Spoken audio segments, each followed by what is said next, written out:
የጄኔራልነት ማዕረጌ በኮሎኔል መንግስቱ ኃይለማርያም በመገፈፉ የኢትዮጵያን መሬት መርገጥና ባንዲራዋንም ማየት አሳፈረኝ።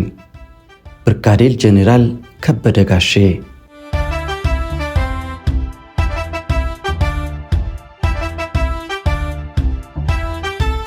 የካቲት 5 ቀን 1980 ዓ.ም ጄኔራል ታሪኩ ኃይኔ በአብዮታዊ ሰራዊት ፊት ደካማ ጄኔራል ነው፣ አመራር አይችልም፣ ሰራዊቱን ለውድቀት ዳርጓል ተብሎ አብዮታዊ እርምጃ ሲወሰድበት በዕለቱ በታሪክ ለመጀመሪያ ጊዜ በሰራዊቱ ፊት ጄኔራል ከበደም ኃላፊነቱን አልተወጣም፣ ከፍተኛ የንብረትና የሰው ኪሳራ አስከትሏል ተብሎ የጄኔራልነት ማዕረጉ እንዲሻርና ያለ ጡረታ ከጦር እንዲባረሩ የተደረገው። ብርጋዴር ጄኔራል ከበደ ጋሼ ከሰራዊቱ ከተባረሩ በኋላ ሕይወታቸውን እንዴት ይመሩ ነበረ?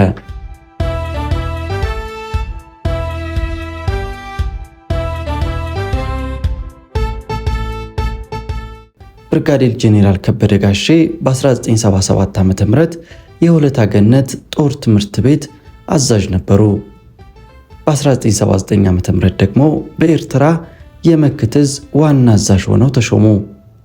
በኤርትራም በመክት ዕዝ አዛዥነታቸው በመጀመሪያዎቹ ቀናት ሁሉንም የመክት ዕዝ ተዘዋውረው ጎበኙ። መክት ዕዝ በኤርትራ ሰፊውን ቦታ ይሸፍን የነበረ ነው። የኤርትራን 40%፣ እነ ሐማሴን፣ እነ ሰራዬ፣ አካል ጉዛይ፣ ቀይ ባህርና አውራጃዎቹን ይሸፍናል። እናም ከጉብኝቱ መልስ እጅግ በጣም አዘኑ።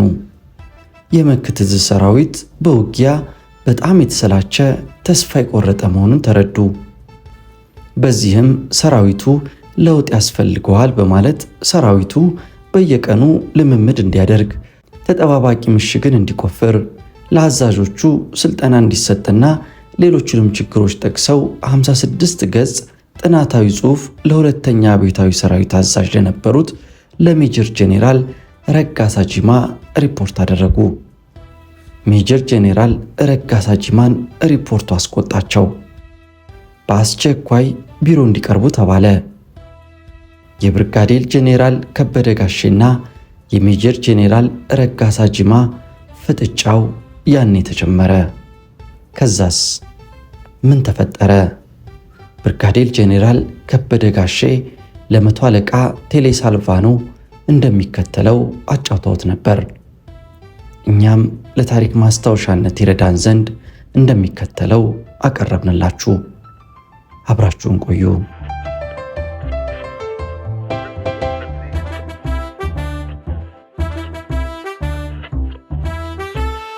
ጄኔራል ረጋሳ አስመራ ቃኘው ወደሚገኘው ጽሕፈት ቤቱ ጠርቶኝ መኖር ከፈለክ አርፈ ተቀመጥ፣ ያለንበት ቦታ ሆለታ ጦር ትምህርት ቤት እንዳይመስልህ፣ ከጠላት ጋር ነው ያለነው። ሰራዊቱ የውጊያ ልምምድ ማድረግ አለበት፣ ተጠባባቂ ምሽግ መቆፈር አለበት፣ ለአዛዦቹ ስልጠና ይሰጥ፣ ተራራና ከተማ ብቻ መጠበቅ የለብንም ያልከው ልዩ ተልዕኮ ሳይኖርህ አይቀርም። እኛ እቅድ አውጥተን በስንት መከራ ያቋቋምነውን የጥበቃ ቀጠና ትፈልጋለህ? ተነስና ከቢሮ ይውጣ ብለው ገላመጡኝ። ከቢሮአቸው ወጣሁና ወደ መክት ዕዝ ተመልሼ ጽሕፈት ቤቴ ውስጥ ቁጭ ብዬ ብዙ ነገር አሰላሰልኩ። በጣም ተጨንቄ አሰብኩ። አንድ ነገር መጣና በዓይኔ ላይ ድቅን አለ። ጄኔራል ረጋሳ ጂማን በሆለታ ገነት ጦር ትምህርት ቤት አሰልጥኜና አስተምሬው ለብርጌድ አዛዥነትና ለክፍለ ጦር አዛዥነት ያበቃሁት ሰው ነው። ለስታፍ መኮንነት ሆለታ ገነት ትምህርት ቤት ከፍተኛ መኮንኖች ለ1 ዓመት በወታደራዊ አካዳሚ ያሰለጥን ነበር። ከሰልጣኞቹ መካከል ረጋሳ ጂማን ከክብር ዘበኛ ወደኛ ጦር ትምህርት ቤት ሲመጣ መምህሩ ስለነበርኩ በጣም እቆጣጠረው ነበር። በገንዘብም የቀጣሁት ጊዜ አለ። የተገላቢጦሽ ሆኖ እኔ የመክት ዕዝ አዛዥ፣ እርሱ ደግሞ የሁለተኛ አብዮታዊ ሰራዊትና የኢሰፓ ማዕከላዊ ኮሚቴ ተለዋጭ አባል ሆኖ ተገናኘን። አሁን ነገር መጣ። ጄኔራል ረጋሳ በተራው አለቃዬ ሆነ። ጄኔራል ረጋሳ ሆለታ በ1957 ዓ.ም በትምህርት ላይ ያለ ማዕረጉ ሻለቃ ነበረ። ከሆለታ አዲስ አበባ ድረስ በመምጣት ከተማ ያድራል። በዚህም ሳቢያ ከመምከር አልፌ እቀጣው ነበረ። በወቅቱ የቀጣሁት ቅጣት፣ የሰጠሁት ማስጠንቀቂያና ምክር ጄኔራል ረጋሳን ወደ ተዛወረበት ቦታ ሁሉ ከግል ማህደሩ ጋር ይከተለዋል። ከበደ ጋሼን የት ላገኝ እያለ ይመኝ ነበረና በአጋጣሚ እጁ ገባሁለት። ያቺን ቂም ሊወጣብኝ ተነሳ።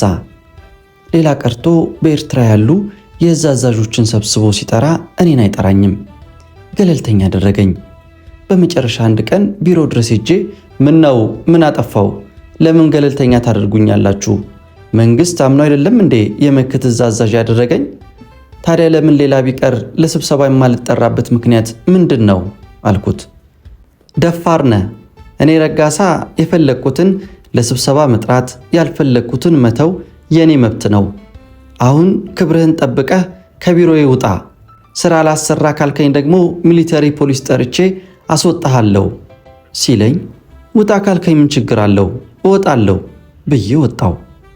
መኪና ውስጥ ገብቼ ሹፌሩ ሞተር አስነስቶ ለመንቀሳቀስ ስንዘጋጅ የረጋሳ አጃቢዎች መጡና ጄኔራል ረጋሳ ይፈልገውታል አሉኝ። ተመልሼ ወደ ቢሮ ሄድኩ። ቁጭ በል አለኝና ለመሆኑ ማን ነው አንተን የመክት እዝ አዛዥ አድርጎ የላከ? ማወቅ እፈልጋለሁ አለኝ።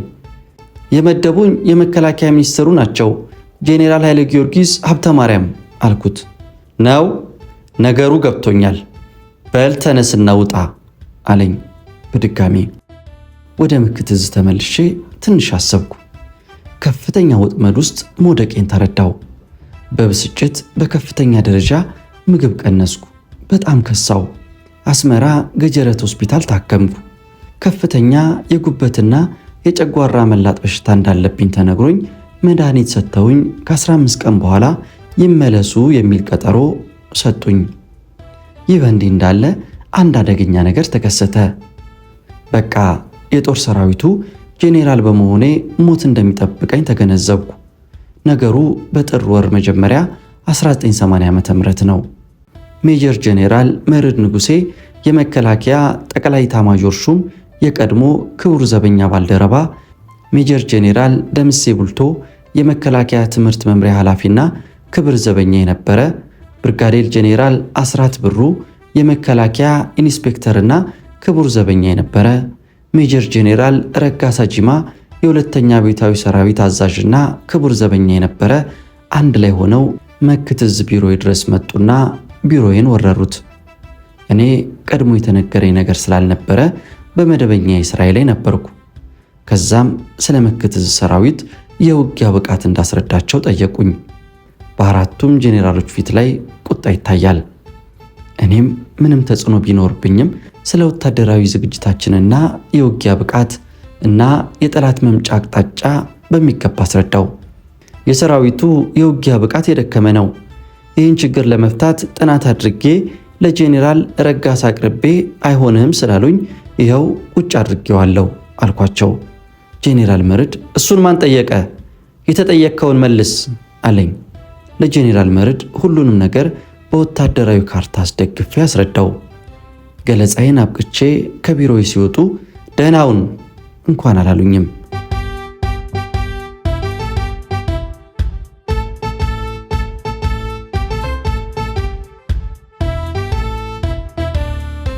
በመከላከያ ሰራዊት መዋቅር ውስጥ ከላይ እስከታች የክቡር ዘበኛ አባላት የነበሩ ጄኔራሎች ወታደራዊና የሲቪል ስልጣን በመቆጣጠር ላይ ነበሩ። የምድር ጦር ጄኔራል ምንም አይነት ስልጣን መያዝ የለበትም የሚል አቋም ነበራቸው። በዚህም መሰረት የመከላከያ ቁልፍ ስልጣን በክቡር ዘበኛ ጄኔራሎች እጅ ገብቷል። ከጉብኝቱ በኋላ እኔ ጦሩን መምራት እንደማልችልና ደካማ እንደሆንኩ፣ አብዮታዊ ጄኔራል አይደለም፣ ለጄኔራልነት ብቁ አይደለም ወዘተ በጠቅላላ ስለ እኔ ክፉውን ለኮሎኔል መንግስቱ የቡድን ሪፖርት እንዳቀረቡብኝ እርግጠኛ ነኝ። እነዚህ የመከላከያ ጄኔራሎች ማለትም ጄኔራል መርዕድ፣ ጄኔራል ደምሴ፣ ጄኔራል አስራት በትግራይና በኤርትራ ጦር ክፍሎች ተዘዋውረው በሁሉም እዞች ጉብኝት አድርጓል።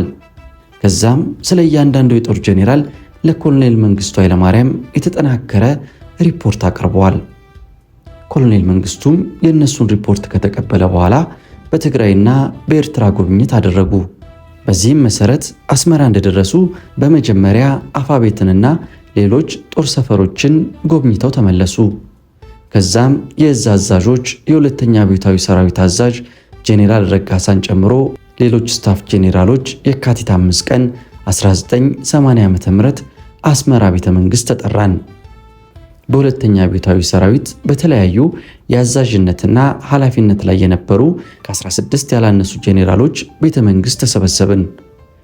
ኮሎኔል መንግስቱ ኃይለማርያም ዘንድ ለመቅረብ በደህንነቶች ሁላችንም ሽጉጥ ፈታን። በከፍተኛ ደረጃ ጫማችን ሳይቀር ተፈተሸ። እንደ ባለ ጉዳይ ሁላችንም ተራ በተራ ኮሎኔል መንግስቱ ፊት ቀረብን። በአምስተኛ ደረጃ ተራይ ደርሶ መንግስቱ ወዳለበት ክፍል ገባው።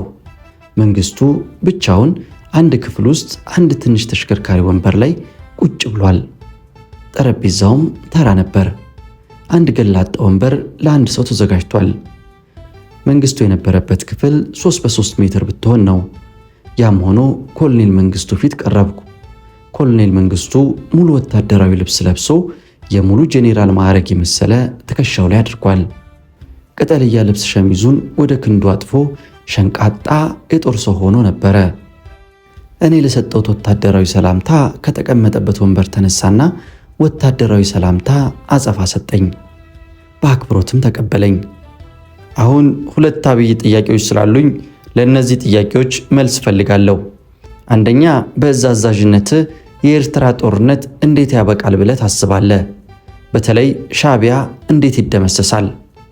እኔም ጥያቄው በአእምሮ ውስጥ የነበረ ጥያቄ ስለነበረ ጦርነቱ የሚያበቃው በወታደራዊ ብቃት ነው። ይኸውም በኤርትራ ያለን ሰራዊት በቂ ወታደራዊ ስልጠና ልምምድ ማድረግ አለበት። በተለይ ሰራዊቱ በታጠቃቸው ጦር መሳሪያዎች ላይ ብቃት ሊኖረው ይገባል። ምክንያቱም በቀላልና ከባድ መሳሪያዎች ላይ ብቃት ከሌለው ጦርነቱን ማሸነፍ አንችልም። እያንዳንዱ ወታደር አንዳንድ ሻዕቢያን መግደል ከቻለ ሻዕቢያ የተባለ ወንበዴ ጭራሽ አይኖርም ማለት ነው። ለምሳሌ በአሁኑ ጊዜ እኔም ማዘው መክትዝ ሰራዊት ተዋጊ የሰው ኃይል ማለቴ ነው 26623 ነው። ይህ ሰራዊት በመሳሪያው ላይ ብቃት ኖሮት ሌላ ቢቀር 10000 ሻዕቢያን መግደል ከቻለ ሌላ እዝም ይህን ያህል ሻዕቢያ ከገደለ በቃ ሻዕቢያ በአጭር ጊዜ ውስጥ ጠፍቶ ጦርነቱ አበቃ ማለት ነው። ሌላው በመንግስት በኩል ከተቻለ የኤርትራ ጦርነት ጉዳይ በሰላማዊ መፍትሄ ቢፈታ የአፍሪካ፣ የአውሮፓ፣ የእስያ አህጉር መሪዎች የዓለም ሰላም ምክር ቤት በጉዳዩ ላይ ቢረባረቡ የተሻለ ውጤት ይገኛል ብዬ አምናለሁ። ሻዕቢያ እንዴት ይደመሰሳል ለተባለው ጥያቄ ሰራዊቱ የውጊያ ብቃት ማግኘት አለበት። ለረዥም ጊዜ ውጊያ ውስጥ የቆየ ሰራዊት በመሆኑ በከፍተኛ ቅስቀሳ የስነ ልቦና ብቃቱን በማረጋገጥ እንዳልኩት አንድ ወታደር 1 ወይም 2 ሻዕቢያን ለመግደል ራሱን ማዘጋጀት አለበት እላለሁ አልኩ። በሁለተኛነት ኮሎኔል መንግስቱ ያቀረቡት ጥያቄ ለውጊያ ራስህን ምን ያህል አዘጋጅታል? ግዳጅ አፈጻጸምህስ ምን ይመስላል? የሚል ነበረ። እኔ በሰጠሁት ምላሽ እኔ በኢትዮጵያ ደረጃ ስለ ወታደራዊ ሳይንስ በብቃት የተማርኩ ሰው ነኝ። በመሆኑም ሰራዊቱን ለማዋጋትና ውጤት ለማስገኘት ይቻላል። ነገር ግን የመክትዝ ሰራዊትን የውጊያ ልምምድና ወታደራዊ ስልጠና በስፋት ለመስጠት ቀን ከሌሊት ተከታትዬ ለማስፈጸም ጥናታዊ ጽሑፍ ለጄኔራል ረጋሳ ጂማ አቅርቤ እንደ ጥፋተኛ ሰው ተቆጥሬ ትቼዋለሁ። ያለን ሰራዊት የውጊያ ብቃቱ ገና ብዙ ይቀረዋል። ኮሎኔል መንግስቱ ምን አይነት ጥናት ነው ረጋሳ አልቀበልህም ያለ ሲለኝ እኔም የመክትዝ ሰራዊትን ተዛዙሬ ከጎበኘው በኋላ ነው 56 ገጽ የያዘ ጥናታዊ ጽሑፍ አዘጋጀው። በተለይም የሰራዊቱ ምሽግ አቆፋፈር፣ የጠላት መተላለፊያ፣ የጠላትን ጥቃት መከላከል እንዴት እንደሚቻል ነው ጥናቱ የሚያመለክተው። ይህን ጥናቴን ለጄኔራል ረጋሳ አቅርቤ የተሰጠኝ መልስ አርፈ ተቀመጥ የሚል ነው። ብዙ ችግር አለ፣ በፍጹም አያቀርቡኝም። ሌላው ቢቀር የእዝ አዛዦች ለስብሰባ ሲጠሩ እኔን አይጠሩኝም። ከፍተኛ ጥላቻ አሳድሮብኝ ገለልተኛ ስላደረጉኝ በጭንቀት በሽታ ላይ ወድቄያለሁ። እነርሱ እንዳሉ የክብሩ ዘበኛ አባላት ናቸው። እኔ የምድር ጦር ጄኔራል ነኝ። ሌላው ቢቀር ለሕይወቴ በጣም እየሰጋሁ ነው የምኖረው ብዬ ለኮሎኔል መንግስቱ ስነግረው ራሳቸውን ነቀነቁና በቃ ሌላ ጄኔራል ይግባ፣ ከአንተ ጋር ጨርሻለሁ አለኝ። ሰላምታ ተለዋውጠን ወጣው። እኔ የምሰጠውን ቃል እያንዳንዱን ኮሎኔል መንግስቱ ማስታወሻ ይወስድ ነበር። 16ቱ ጄኔራሎች ሁሉም እንደ ግል ባለ ጉዳይ ተራ በተራ ገብተው ከኮሎኔል መንግስቱ ጋር ተገናኝተዋል። በመጨረሻም ጓድ ሊቀመንበር መንግስቱ ለሁላችሁም እራት ስለጋበዙ ማታ በ12 ሰዓት ላይ ቤተ መንግስት እንድትገኙ በማለት ተነገረን። የግብዣ ካርድም ተሰጠን። ሁላችንም በሰዓቱ ተገኘን። የካቲት 5 ቀን 1980 ዓ.ም ማታ ከምሽቱ 2 ሰዓት እስከ 5 ሰዓት ተኩል በአስመራ ቤተ መንግስት የኮክቴል ግብዣ ተደርጎልን ቢራና ውስኪው ከውሃ እኩል ተጠጣ። በዚህ ግብዣ ላይ ከጄኔራል ታሪኩ ኃይኔ ጋር ተገናኝተን ኮሎኔል መንግስቱ ምን እንደጠየቀኝና ምን መልስ እንደሰጠሁት ጠየቀኝ። እኔም የሰጠሁትን መልስ ነገርኩት። ጄኔራል ታሪኩም እኔ የተጠየቅኩትና የሰጠሁት መልስ ከአንተ መልሶች ጋር በጣም ይመሳሰላሉ አለኝ። እርሱ በበኩሉ ለኮሎኔል መንግስቱ የሰጠው መልስ ሲነግረኝ እውነትም በጣም ይመሳሰላሉ። በዚህ የራት ግብዣ ወቅት ጄኔራል ረጋሳ ጂማ ከኮሎኔል መንግስቱ አካባቢ ተቀምጦ በጣም አተኩሮ ወደኛ ይመለከት ነበር። የኤርትራ ኢሰፓ ተጠሪ ካሳይ አራጋውን 16 ጄኔራሎችን ጨምሮ 5 ያህል የሲቪል ባለስልጣናትም ነበሩ። ግብዣው በጣም ከፍተኛ ነበር። እኔም ከግብዣው በኋላ ቃኘው ጦር ሰፈር የጄኔራል መኮንኖች መኖሪያ ወደ ተሰኘ መኖሪያ ቤቴ ገባው።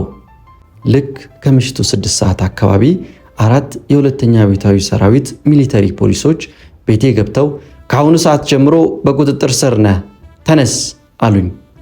በቀጥታም ወደ ጄኔራል ረጋሳ ጂማ ጽህፈት ቤት ወሰዱኝ። ቢሮ ውስጥ ተቀምጦ የነበረው ረጋሳ ሳይሆን ሜጀር ጄኔራል ኃይለ ጊዮርጊስ ሀብተ ማርያምና ሜጀር ጄኔራል መስፍን ገብረቃል ነበሩ። እነርሱም የሚጣራ ጉዳይ ስላለ በሚሊተሪ ፖሊስ እስር ቤት ትቆያለህ አሉኝ።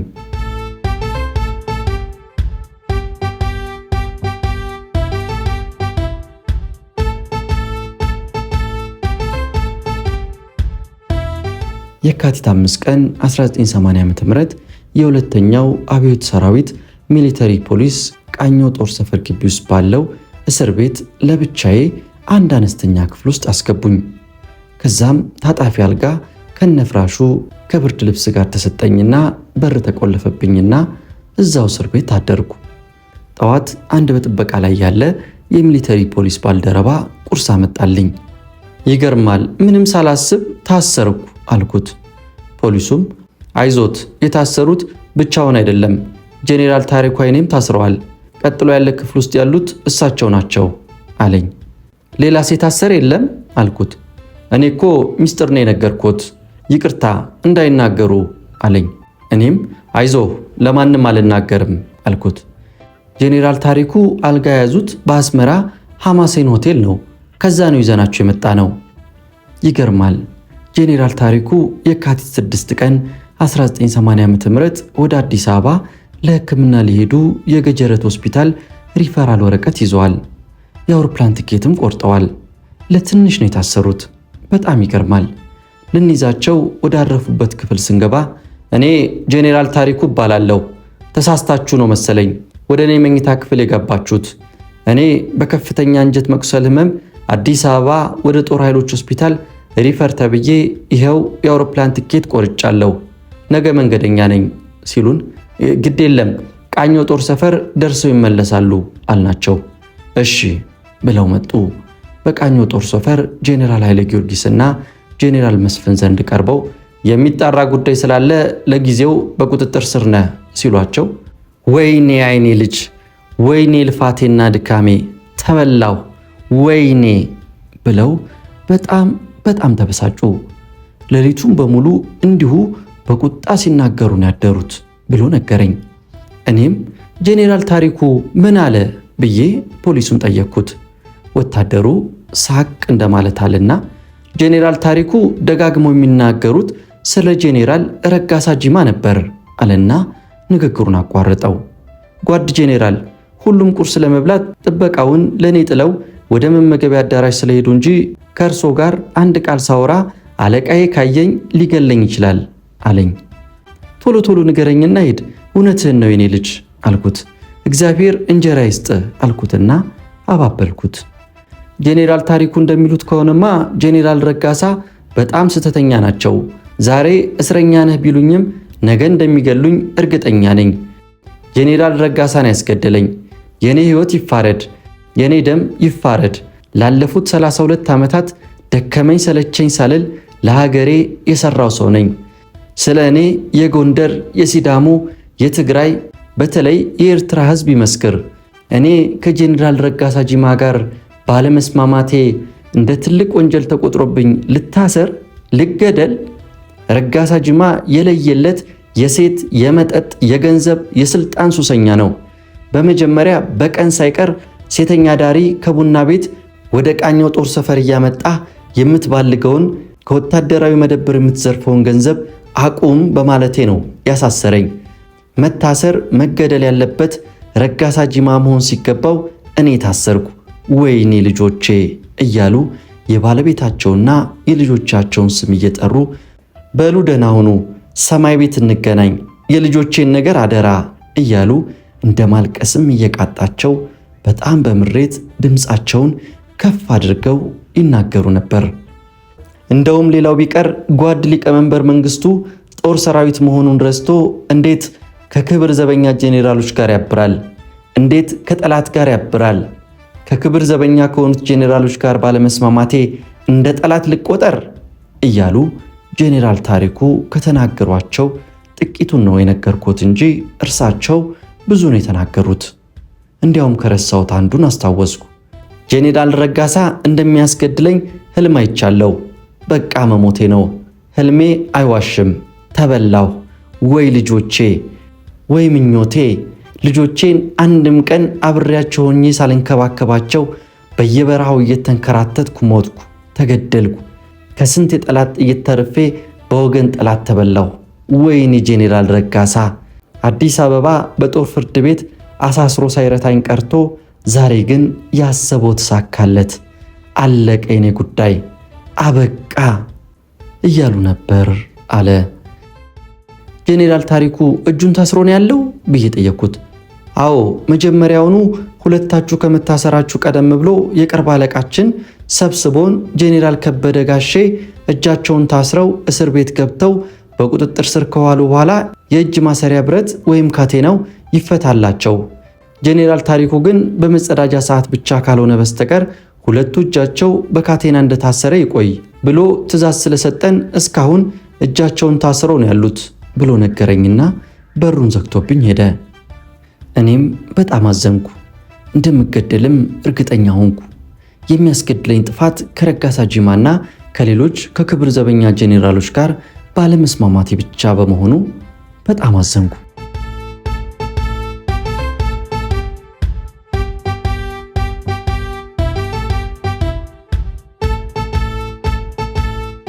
በ5/6 ወር 1980 ዓ.ም እኩለ ሌሊት የታሰርን በ6 እዛው እስር ቤት ውለን አደርን።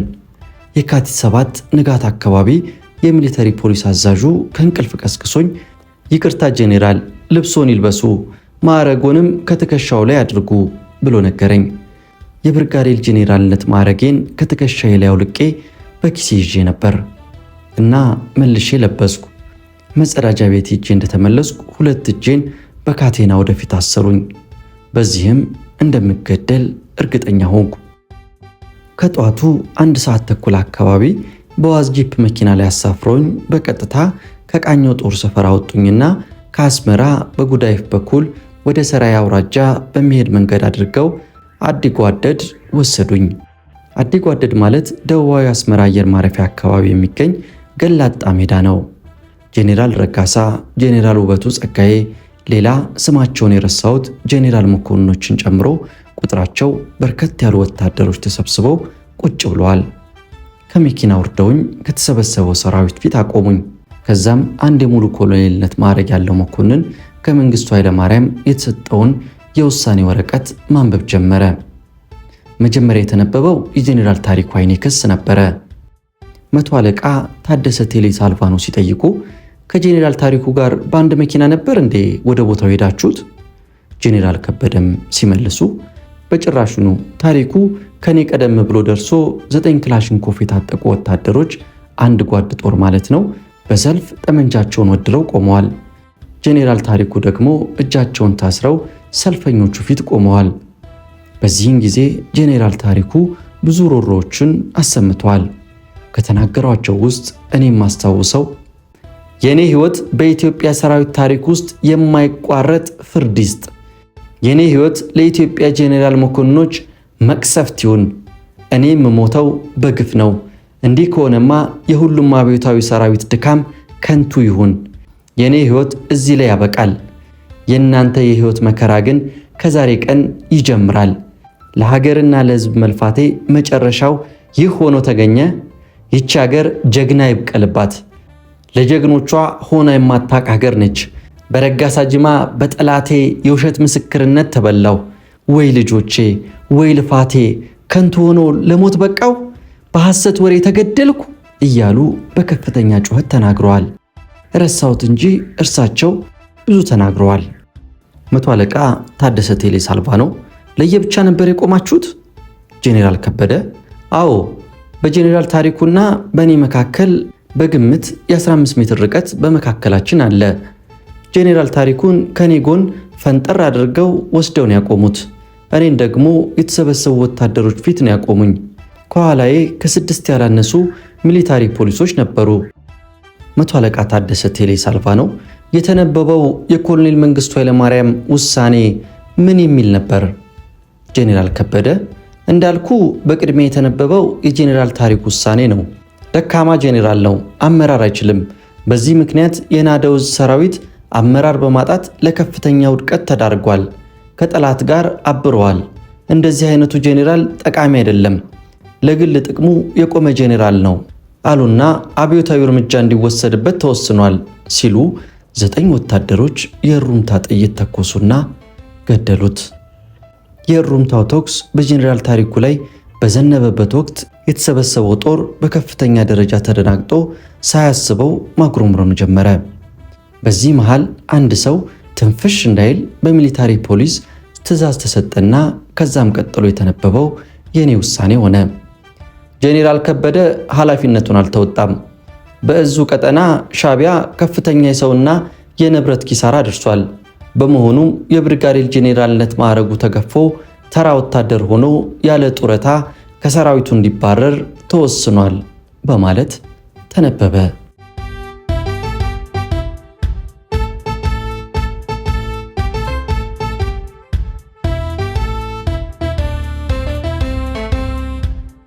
መቶ አለቃ ታደሰ ባለመገደሉ ምን ተሰማዎት? ሰራዊቱ ፊት ቆመው በነበሩበት ሰዓት ወደ ሰማይ እያዩ ከንፈሩ ይንቀሳቀስ ነበር። ምን እያሉ ነበር? ጄኔራል ከበደ እንዴ ታደሰ አንተ እዛ ነበርክ? ይገርማል አሉና አዎ ጸሎት እያደረግኩ ነበር። እግዚአብሔር ሆይ ነፍሴን ተቀበለኝ፣ የልጆቼንና የባለቤቴን ነገር አደራህን ብዬ የሁሉንም ልጆቼን ስም እየጠራው ተሰናበትኳቸው። የኢትዮጵያን ባንዲራ ተሰናበተኝ፣ ለፍቼልህ ደክሜልህ መጨረሻዬ ይህ ሆነ። የኢትዮጵያ ሕዝብ ተሰናበተኝ፣ ድካሜ ሁሉ ከንቱ ሆኖ ቀርቷል። የክብር ዘበኛ ጄኔራሎች ግፍ ፈጽመውብኛልና የኔ ጉዳይ አበቃ እያልኩ ጸሎት አድርግ ነበረ። መቶ አለቃ ታደሰ የልጆቼን ስም ዘርዝሬ ጠርቼ ተሰናበትኩ ያሉት እነማን ናቸው? ልጆቹ አሁን ከእርሶ ጋር ነው ያሉት? ጄኔራል ከበደ አዎ አሉ፣ እግዚአብሔር ይመስገን። በጸሎት ስማቸውን የጠራሁት ለውድ ባለቤቴ ለታሪክነሽ አበበ፣ ለውድ ልጆቼ ለድርብ ወርቅ ከበደ፣ ለጸጋሁን ከበደ፣ ለሰላማዊት ከበደ፣ ለሮማን ከበደ፣ ለሶስና ከበደ፣ ለኤርሚያስ ከበደ እግዚአብሔር በሰላም ያቆያችሁ። በቃ አንገናኝም፣ የምንገናኘው ሰማይ ቤት ነው። ባለቤቴ ታሪክነሽ በደህና ሁኚ። የልጆቼን ነገር አደራ አስተምረሽ ለወግ ማዕረግ አድርሻቸው። ልጄ ጸጋሁን ከበደን ለሲቪል ኢንጂነርነት እንዳበቃሽ ሌሎቹንም ልጆቼን ለቁም ነገር አብቂያቸው። ቻው ቻው ብዬ ለሞት ተዘጋጅቼ ነበር። ከዛም የሁለታችንን የግፍ ውሳኔ ያነበበው ኮሎኔል በፖሊሶቹ አማካኝነት መቀስ በሳህን ላይ ተደርጎ ቀረበለት እና ወታደራዊ ሰላምታ ከሰጠኝ በኋላ በግራና በቀኝ ትከሻዬ ላይ የነበረውን የብርጋዴር ጄኔራልነት ማዕረግ ቆርጦ ታስሮ የነበረውን እጄን ፈታልኝ። በኋላ ማዕረጉ ተገፎ ያለው ጡረታ ይባረር ሲባል ደግሞ ደነገጥኩ። ድንጋጤ በሁለት መልኩ ነበር። አንደኛው ሌላው ቢቀር ልጆቼን ማግኘት መቻል ትልቅ ጸጋ በመሆኑ ሲሆን፣ በሁለተኛ ደረጃ ለ43 ዓመታት ሰራዊቱ ቤት ያለምንም ጡረታ መብት ከሰራዊቱ ስባረር ከዚህ ሁሉ ሞትን መረጥኩ። በጣም ሞራል የተነካ የኢትዮጵያ መሬት መርገጥና ባንዲራዋን ማየት አሳፈረኝ። እኔ በቂም በቀል ለዚህ ሁሉ ውርደት ተዳርጌያለሁና ኢትዮጵያ ከዚህ ቀን ጀምራ የሚከበር ጄኔራል አይስጣት። በተለይ የደርግ ጄኔራል መኮንኖች ሁሉ የሚዋረዱ ይሁኑ ብዬ ተራግሜያለሁ። ለተወሰኑ ቀናቶች በጣም አዘንኩ። ሌሊት በተኛውበት ሳላለቅስና እምባዬን ወደ እግዚአብሔር ሳልረጭ ያደርኩበት ቀን አልነበረም።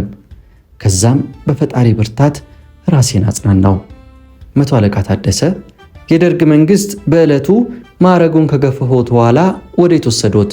ጄኔራል ከበደ ወዲያውኑ በመኪና አሳፍረውኝ ወደ መክትዝ ወሰዱኝ። የመክትዝ ንብረት አስረክብ ተባልኩ። በዚህም መሰረት የመክትዝ ምክትል አዛዥ የኔ ረዳት ለነበሩት ለብርጋዴር ጄኔራል እንግዳ ወልደ አምላክ አስረከብኩ። በዚህ ዕለት በአንደኛ ደረጃ ማዕረግ የአውሮፕላን ትኬት ተቆርጦ መጣልኝና የካቲት 8 ቀን 1980 ዓ.ም ወደ አዲስ አበባ እንደሚሄድ ተነገረኝ። አንድ የሻምበል ማዕረግ ያደረገ አጃቢ ተመድቦልኝ ወደ አዲስ አበባ በአውሮፕላን መጣን። ቦሌ አየር ማረፊያ እንደደረስን አጅቦኝ የመጣ ወጣት ሻምበል ለመከላከያ ስልክ ደውሎ መኪና ላኩልኝ አለ። መኪናው እንደመጣ ወደ መከላከያ ሊወስዱኝ ፈለገ። መኪናውን ይዞ የመጣው ሰው በመከላከያ አይፈለግም፣ ቤቱን አድርሰው አለና ወደ ቤት ያደረሱኝ።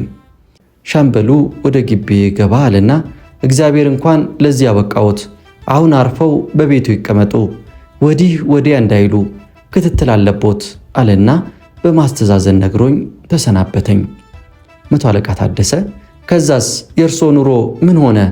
አሁንስ በምን ደረጃ ላይ ይገኛሉ? ጄኔራል ከበደ እግዚአብሔር ይመስገን። ከዛማ ባዶ እጅ ኑሮ መራራ ነው፣ ያሳፍራል፣ አንገት ያስደፋል። የሆነ ሆኖ ልጆቼና ባለቤቴ ተንከባክበው አንድ ቀን ሳይከፋኝ ቆየው። በመጨረሻ ደርግ ተደምስሶ ለውጥ መጣ። እኔም በቀጥታ በ1984 ዓ.ም ወደ መከላከያ ሚኒስቴር ሄጄ በወቅቱ ማዕረጋቸው ታጋይ ኋላ ላይ ሌተናል ጄኔራል ጻድቃን ገብረትንሳኤ ዘንድ ቀረብኩ። በአክብሮት ተቀብለው አነጋገሩኝ። ሁኔታዬን በዝርዝር ነገርኳቸው። የእርሶ መስዋዕትነት ለድል ያበቃን ነው። ደርግ የእርሶን ማዕረግ በመግፈፉ የደርግ ጄኔራሎችና ሰራዊቱ ሞራላቸው ወድቆ የውጊያ ብቃት አጡ፣ ተሸንፈውም ተበታተኑ። ለማንኛውም ከአንድ ሳምንት በኋላ ይመለሱ አሉኝ። ከሳምንት በኋላ ተመለስኩ። ከመንግስት ጋር በጉዳዩ ላይ ተነጋግረን ደርግ የገፈፈው የብርጋዴር ጄኔራልነት ማዕረጎ ተመልሶሎት የጡረታ መብቶ እንዲከበሩሎት በኢትዮጵያ የሽግግር መንግስት በመፈቀዱ እንኳን ደስ አሎት ብለው ታጋይ ጻድቃን ገብረትንሳኤ ነገሩኝ። እጅግ በጣም ተደሰትኩ። በዚህም መሰረት በብርጋዴር ጄኔራልነት ማዕረግ 549 ብር ከ60 ሳንቲም የጡረታ አበል ተፈቅዶልኝ ኑሮዬን በመምራት ላይ ነኝ። በአሁኑ ጊዜ ያለሁበት ደረጃ ለ43 ዓመታት ምድራዊ መንግስትን አገልግያለሁ። ከ1980 ዓ.ም ጀምሮ ግን የሰማዩን መንግስት በማገልገል ላይ ነኝ። ከቤተ ክርስቲያን ተለይቼ አላውቅም። ይመስገን። ከ6 ልጆቼ 5ቱ የዩኒቨርሲቲና ኮሌጅ ምሩቃን ሲሆኑ ሁሉም ባለትዳር ናቸው። መቶ አለቃ ታደሰ ሻዕቢያ እርሶ የመክትዝ አዛዥ በነበሩበት ወቅት በሰራዊቱና በንብረቱ ላይ ያደረሰው ጉዳት ነበረ? ጄኔራል ከበደ አዎ፣ በሰራያ አውራጃ በአረዛ ወረዳ እንዲሁም በሐማሴን በበለዛ ግንባር በተለያዩ ቦታዎች ሻዕቢያ የማጥቃት ውጊያ አድርጎ ከባድና መጠነኛ ጉዳት አድርሷል። እንዲሁም ከምጽዋ ወደ አስመራ በመሄድ የጭነት መኪናዎች ላይ ማጥቃት ተንዝሮ በርካታ ተሽከርካሪዎችን አቃጥሏል። እንዲሁም በከረን መንገድ በምስራቅ እዝ ኪነት ላይ በደፈጣ ውጊያ ሻዕቢያ ከባድ አደጋ ደርሷል። ይህ ሁሉ የኔ ቀጥተኛ ኃላፊነት ሳይሆን እዛ ቦታ ላይ በጥበቃ ላይ የተሰማሩ ሻለቃና ብርጌድ አዛዦች ግዳጅ ነው። እኔ ጠመንጃ ይዤ የመኪና መንገድ አልጠብቅም። ምሽግ ይዤ ከሻዕቢያ ጋር አልተታኮስኩም። ይህ ሁሉ ረጋሳ ጂማ እኔን ለማጥፋት ያዘጋጀው ወጥመድ ውጤት እንደሆነ ገምታለሁ። ምክንያቱም እኔ የኮር አዛዥ እንጂ ጓድ መሪ፣ የመቶ መሪ፣ ሻምበል አዛዥ አይደለሁም። እኔ በስር የሚገኙትን የክፍለ ጦር አዛዦችን ነው የማዘው። የሆነ ሆኖ ዛሬ ላይ ጄኔራል ረጋሳ ጂማ፣ ጄኔራል መርዕድ ንጉሴ፣ ጄኔራል ደምሴ ቡልቶና ጄኔራል አስራት ብሩ በሕይወት የሉም። እኔ ግን ዛሬ ላይ በልጆቼና በትዳሬ ተከብሬ እግዚአብሔርን አክብሬ የምኖር ሰው ነኝ። እግዚአብሔር ይመስገን። በዛን ወቅት ስልጣናቸውን ተመክተው የፈረዱብኝ እነዛ ጄኔራሎች እንዴት እንደሞቱ ለፈጣሪ ተወዋለሁ። መንግስት የሰጠኝ ጄኔራልነት ማዕረግ እግዚአብሔር ግን ከሁሉ ስጦታዎች አብልጦ የተባረኩና የምመካባቸው ልጆችና ትዳር ሰጥቶኛል። አሁን ላይ ሆኜ ሳስበው የምክትል አዛዥ ሆኜ ብዘልቅ ኖሮ በግንቦት 8 1981 ዓ.ም መፈንቅለ መንግስት እገደል ነበር። ለምን ቢባል በእኔ ቦታ የተተካው ብርጋዴር ጄኔራል እንግዳ ወልደ አምላክ በመፈንቅለ መንግስት ተሳትፈሃል ተብሎ በደርግ ተረሽኗል። እኔን እግዚአብሔር ማዕረጉን ጥለህ ወደ ቤት ተመለስ፣ ቀጥሎ ያለው ጊዜ ክፉ ነው አለና ወደ አዲስ አበባ ጠራኝ። በመጨረሻም ጠላቶችህ አንድም ሳይቀሩ ጠፍተዋልና ጡረታህን ውሰድ አለኝ። በደርግ ያጣሁትን መብት ኢህአዴግ ሰጠኝ። እግዚአብሔር ይመስገን። ይህ እግዚአብሔር ታላቅ ተአምር ነው። ብርጋዴር ጄኔራል ከበደ ጋሼ የመከት ዕዝ ዋና አዛዥ የነበሩ።